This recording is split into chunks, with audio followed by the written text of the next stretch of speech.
Aspirants ભારતનું પ્રથમ વિદેશી જનઔષધિ કેન્દ્ર મોરિશિયસમાં ઉદ્ઘાટન થયું છે. ભારત અને મોરિશિયસના આરોગ્ય ભાગીદારી પ્રોજેક્ટ હેઠળ આ કેન્દ્રનું ઉદ્ઘાટન કરવામાં આવ્યું છે. જનઔષધિ કેન્દ્ર શું છે? જનઔષધિ કેન્દ્ર બીજું કંઈ જ નહીં બટ એક જાતની મેડિકલ શોપ છે. બરાબર.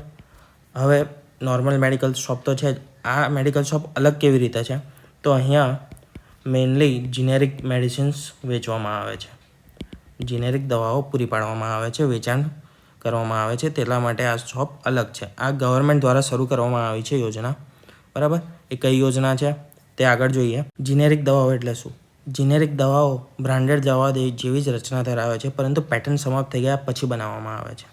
ભારત બ્રાન્ડેડ જીનેરિક દવાનું એક મોટું બજાર છે.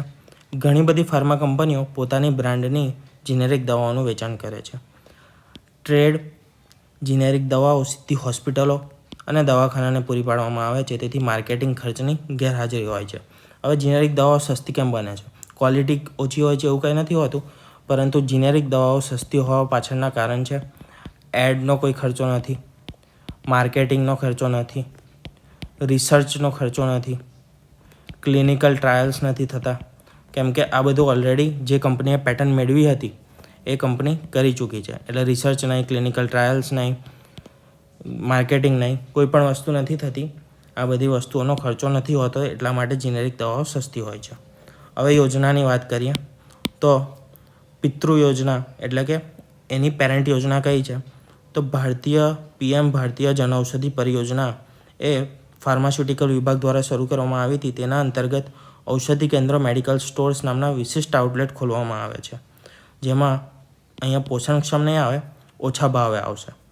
ઓછા ભાવે ગુણવત્તાયુક્ત જીનેરિક દવાઓનું પ્રદાન કરવામાં આવે છે.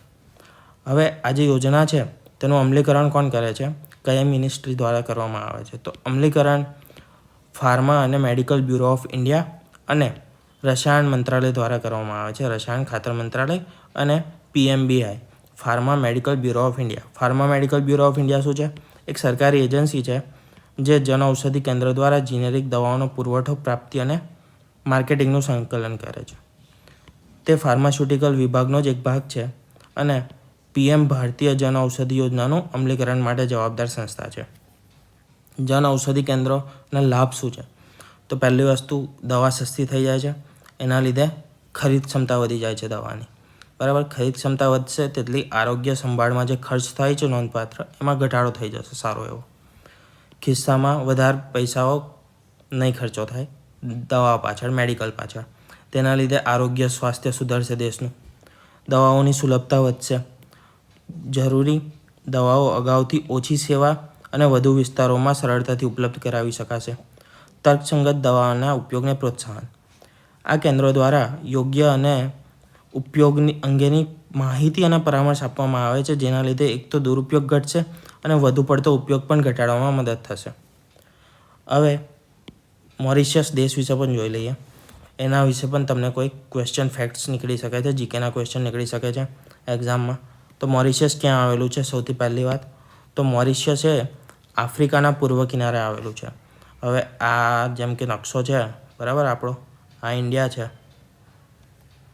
બરાબર, આ ઇન્ડિયા છે, આ આફ્રિકા છે, બરાબર, આ પાકિસ્તાન ને અરબ ને એ બધો ભાગ, આ એનો પૂર્વ કિનારો થયો. અને અહીંયા જે ઘણા ટાપુઓ આવેલા છે તેમાં મોરિશિયસ આવેલું છે.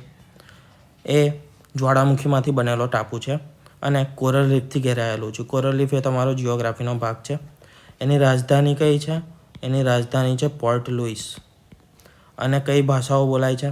તો કે અંગ્રેજી, ફ્રેન્ચ અને મોરિશિયસ ક્રેઓલ 3 ભાષાઓ બોલાય છે ત્યાં મુખ્યત્વે. એની આબોહવા મેરીટાઈમ સબટ્રોપિકલ જ છે, ઇન્ડિયા જેવી જ છે.